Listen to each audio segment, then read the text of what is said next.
Hali gani mtazamaji wa SAUT TV, karibu katika taarifa ya habari tuliyokuandalia kwa siku ya leo. Na miongoni mwa taarifa tulizonazo ni pamoja na wataalamu wa afya katika mtaa wa Silvini wamewahimiza wananchi kuwa kipato cha chini kisiwe sababu ya kukosa lishe mwilini. Zaidi ya raia milioni 127 nchini Bangladesh wameshiriki katika uchaguzi mkuu tangu kuanguka kwa serikali ya zamani ya Sheikh Hasina mwaka 2024. Na katika mchezo wa draft umetajwa kuwa chanzo cha umoja na mshikamano katika jamii. Kwa hayo na mengine mengi, ongozana nami Rebecca Barnaba nitakayokusomea habari za kitaifa na kimataifa. Veronica Nyato atakusomea habari za biashara, na katika mchezo tutakuwa naye Lazaro Maduhu. Na tuanze na habari za kitaifa.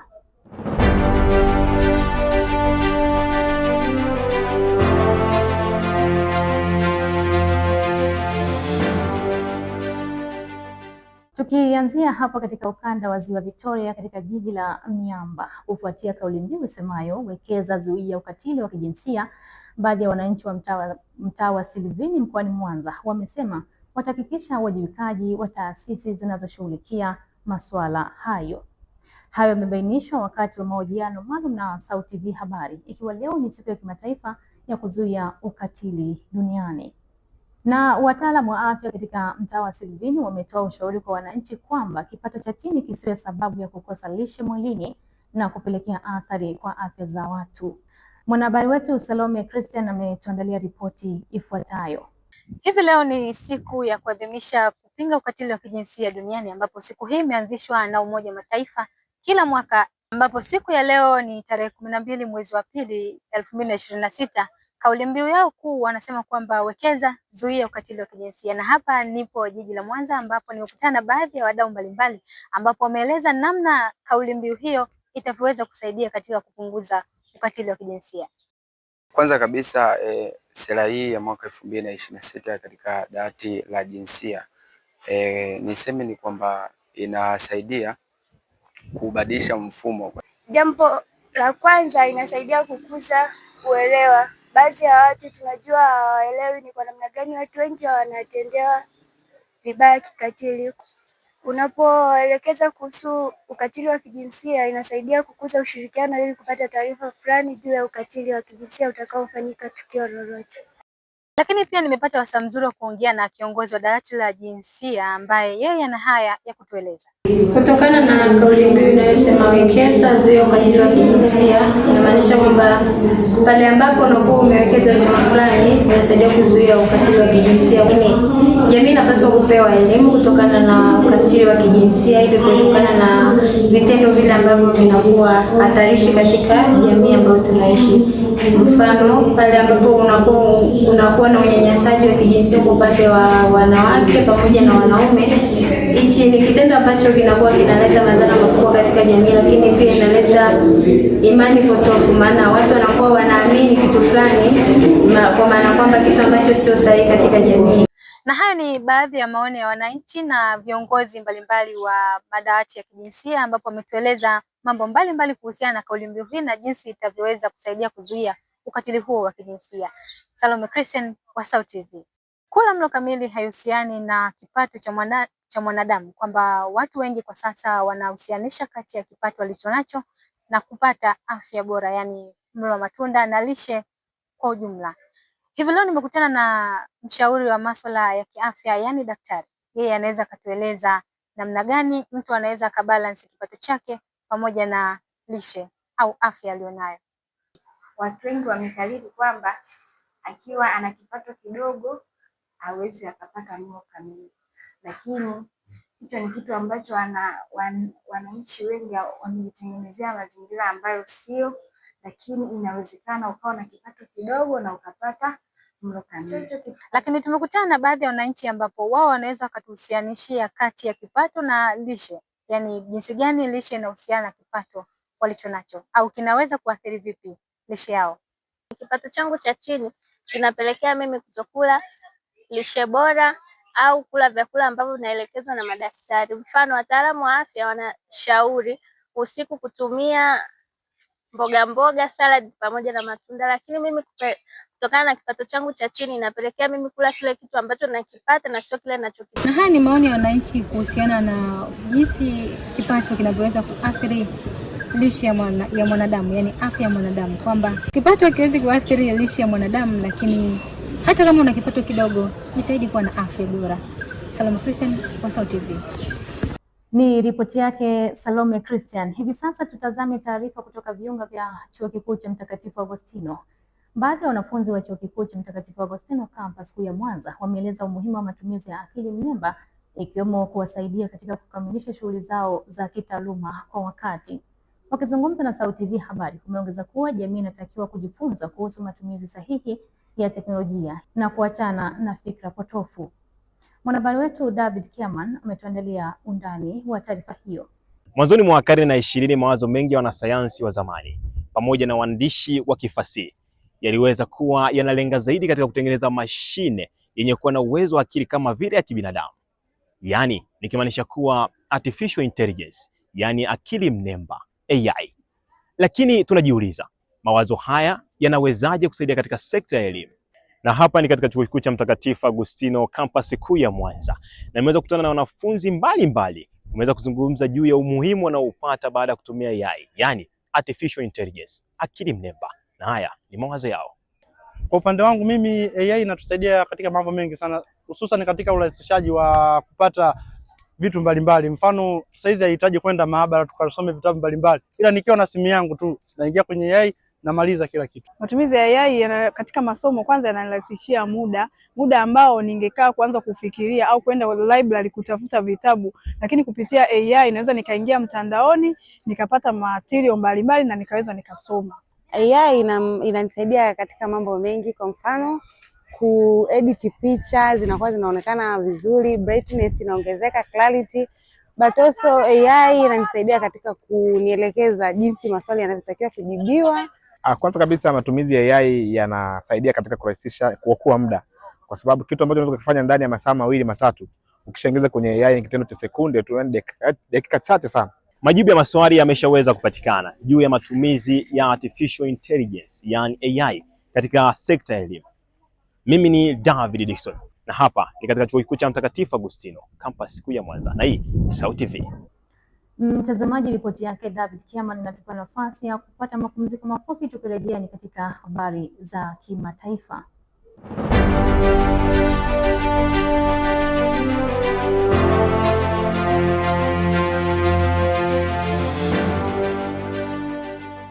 Tukianzia huko Mashariki ya Kati, Rais wa Israel Isaac Herzog amehitimisha ziara yake nchini Australia, akionyesha mshikamano na jamii ya Wayahudi wanaoishi nchini humo. Ziara ya kiongozi huyo imekuja wakati ambapo dunia inafuatilia kwa karibu vita vinavyoendelea huko Gaza. Na huko barani Asia, zaidi ya raia milioni 127 nchini Bangladesh wameshiriki kwenye uchaguzi mkuu tangu serikali ya waziri mkuu wa zamani Sheikh Hasina kuanguka mnamo mwaka 2024. Mwandishi wetu Stella Po anaeleza kwa kina juu ya taarifa hizi za kimataifa. Zaidi ya raia milioni 127 nchini Bangladesh leo wameshiriki kwenye uchaguzi mkuu tangu serikali ya waziri mkuu wa zamani Sheikh Hasina kuanguka mwaka 2024 baada ya wiki kadhaa za maandamano yaliyochochewa na Gen Z. Taarifa zilizotolewa na vyombo vya habari zimeeleza kuwa vituo vya kupigia kura vimefunguliwa saa 1:30 asubuhi na kufungwa saa 10:30 jioni, huku matokeo yakitarajiwa kutangazwa siku ya Ijumaa. Aidha, mamlaka za usalama nchini humo zimeeleza kuwa zimeimarisha suala la usalama katika uchaguzi huu pamoja na kura ya maoni kuhusu mageuzi ya katiba ikiendelea. Kwa upande wake, mkuu wa tume ya uchaguzi nchini humo Nasruddin amezihimiza pande zinazohasimiana na wapiga kura kulitekeleza zoezi hilo kwa utulivu na kukubali matokeo licha ya tofauti za maoni. Uchaguzi huu umewakutanisha wapinzani wakuu Bangladesh Nationalist Party BNP na chama cha Kiislamu cha Jamaat-e-Islami ambacho kimeungana na National Citizen Party NCP, chama kilichoibuka kutokana na vuguvugu la wanafunzi. Uchaguzi huu unafanyika chini ya serikali ya mpito inayoongozwa na mshindi wa tuzo ya amani ya Nobel Muhammad Yunus, ambayo imesema imejitolea kutoa uchaguzi unaoaminika na uchaguzi wa wazi.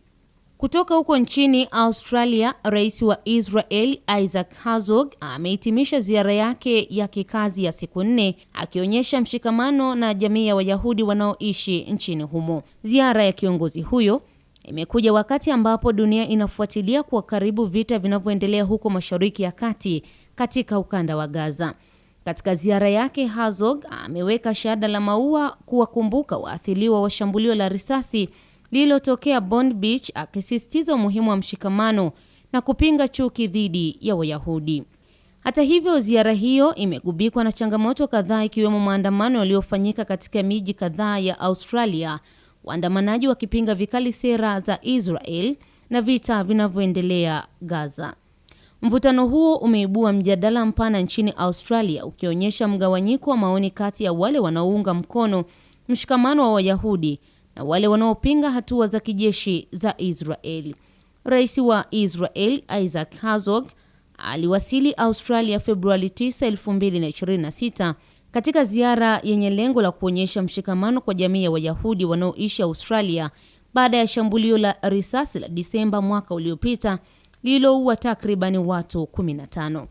Nikiripoti habari hizi za kimataifa, jina langu ni Stella Po wa SAUT TV.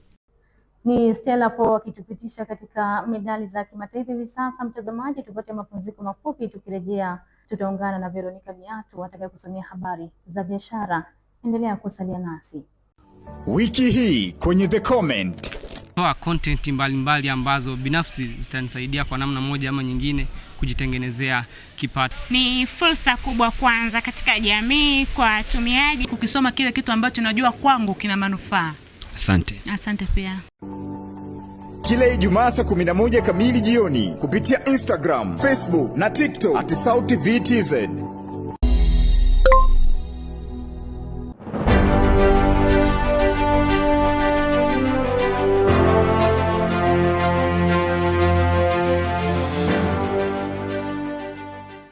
Karibu tena mtazamaji wa SAUT TV, na sasa ni habari za biashara. Jina langu ni Veronica Ndiatu. Baadhi ya wafanyabiashara katika mtaa wa Sirivini jijini Mwanza wameeleza namna mitandao ya kijamii inavyoendelea kuwa nyenzo muhimu katika kukuza na kuongeza mauzo ya biashara. Kwingineko, biashara ya kimataifa, utawala wa Rais Trump wa Marekani umesitisha hatua za usalama wa kiteknolojia zinazolenga Beijing kabla ya mkutano wa Aprili kati ya marais wa nchi hizo mbili. Hatua hizo pamoja na kupiga marufuku shughuli za China Telecom za Marekani na vikwazo vya mauzo ya vifaa vya China. Kwa taarifa hizo za biashara, tuungane na mwanahabari wetu Nosi Samora. Mitandao ya kijamii huwa inatuleta karibu na wateja ambao wanakuwepo mbali kidogo na maeneo ambayo yanakuwa yanatuzunguka, kwa sababu mtandao wa kijamii unaweza ukakulink up na watu ambao wako maybe ndani na nje ya mkoa, lakini kwa maeneo tofauti na ambao biashara yako inakuwa imebezi. Nikiripoti kutoka mtaa Silivini, jina langu ni Nosi Samora, SAUT TV biashara. Serikali ya Marekani imesimamisha kwa muda baadhi ya vikwazo vya teknolojia dhidi ya China, ikiwa ni juhudi ya kupunguza mvutano wa kibiashara kati ya mataifa hayo mawili. Hatua hiyo imekuja kabla ya mkutano unaotarajiwa kufanyika mwezi Aprili kati ya marais wa nchi hizo mbili. Vikwazo vilivyosimamishwa vinahusisha kampuni kama China Telecom, TP-Link pamoja na zuio la baadhi ya bidhaa za teknolojia na magari ya umeme kutoka China. Lengo ni kuimarisha mazungumzo na kuleta utulivu katika uhusiano wa kibiashara kati ya Marekani na China. Asante sana Nosi Samora kwa taarifa hizo za biashara. Mtazamaji, ni mwisho wa taarifa za biashara tulizokuandalia kwa siku ya leo. Tupate mapumziko mafupi, tukirejea ni habari za michezo na Lazaro Maduhu. Endelea kutazama SAUT TV habari. Mimi ni Veronica Ndiatu.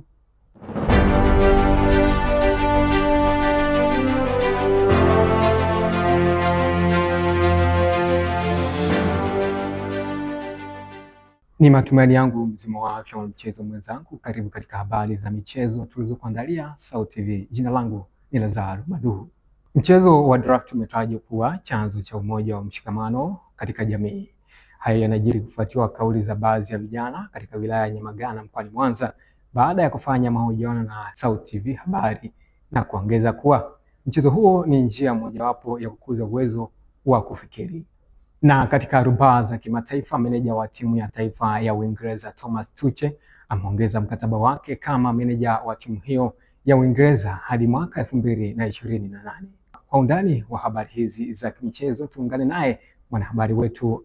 Vijana mkoani Mwanza kwa nyakati tofauti tofauti wakiwa wanazungumza ni kwa namna gani mchezo wa draft unaweka pamoja ili kudumisha ushirikiano na umoja kwenye jamii. Mimi naitwa Maulid Banga. Baada ya kumaliza shughuli zetu za kila siku, draft ina umuhimu kubwa sana. Moja kati ya umuhimu wa draft ni kubadilishana mawazo chanya. Tunakutana hapa tunabadilishana mawazo mbalimbali na maswaiba wetu. Ndio maana kila siku tunakutana kwenye draft, mawazo ya kimaendeleo tunapata pia hapa, tunabadilishana katika shughuli. Pia draft ina tupooza akili tukiwa kwenye draft. Tukianza kucheza akili zinapoa, kisha tunabadilishana mawazo mbalimbali na vijana wenzangu. Huo ndio umuhimu wa draft. Mchezo wa draft kwa vijana una faida kubwa kwa sababu unawafanya wawe pamoja, waondoe mawazo, stress kwa mfano kama za masomo, kozeki, zinawafanya imarike kiakili pia. Afu pia zinajenga ushirikiano baina yao. Meneja wa timu ya taifa ya Uingereza Thomas Tuchel mwenye miaka 52 ameongeza mkataba wake kama meneja wa timu hiyo hadi 2028. Mjerumani huyo aliyechukua jukumu la kuinua Uingereza Januari 2025 kwa mkataba uliotarajiwa kuisha baada ya kombe la dunia la mwaka 2026 msimu huu wa joto. Ameongeza mpaka mwaka 2028 kuendelea kuinua Three Lions. Akieleza mara baada ya kusaini kandarasi mpya, kocha Tuchel amebainisha kuwa sio siri kwa mtu yeyote kuwa ameipenda kila dakika hadi sasa na kwamba anafurahi sana na anajivunia kuendelea na jukumu hilo. Kocha Tuchel ataiongoza Uingereza kwenye fainali za ubingwa wa Ulaya 2028 zitakazoandaliwa na Uingereza, Wales, Scotland na Jamhuri ya Ireland, huku Tuchel akiona kuwa kuiongoza timu hiyo kwenye fainali za Euro kama fursa adimu. Kwa upande wake, chama cha soka Uingereza FA kilikuwa na nia ya kuhakikisha uendelevu na kuondoa uvumi juu ya mustakabali wa Tuchel kuelekea kombe la dunia 2026. Asante sana Ian Frenki kwa taarifa hizo za michezo. Hadi kufikia hapo sina la ziada katika michezo kwa siku ya leo. Mimi ni Lazaro Maduhu. Na sasa nirudishe kijiti hiki kwake Rebecca Barnaba kwa kuhitimisha habari kwa siku hii ya leo. Asante sana Lazaro Maduhu kwa taarifa hizo za michezo. Na mtazamaji, taarifa hizo za michezo zinatutamatishia taarifa ya habari kwa siku ya leo. Lakini kabla ya kumaliza taarifa ya habari, tupate tena muhtasari wake. Wataalamu wa afya katika mtaa wa Silvini wamewahimiza wananchi kuwa kipato cha chini kisiwe sababu ya kukosa lishe mwilini. Zaidi ya raia milioni 127 nchini Bangladesh wameshiriki katika uchaguzi mkuu tangu kuanguka kwa serikali ya zamani ya Sheikh Hasina mwaka 2024. Na katika mchezo wa draft umetajwa kuwa chanzo cha umoja na mshikamano katika jamii. Kufikia hapo sina la ziada. Kwa niaba ya wote waliofanikisha taarifa ya habari, jina langu ni Rebecca Barnaba. Uwe na wakati mwema na kwaheri.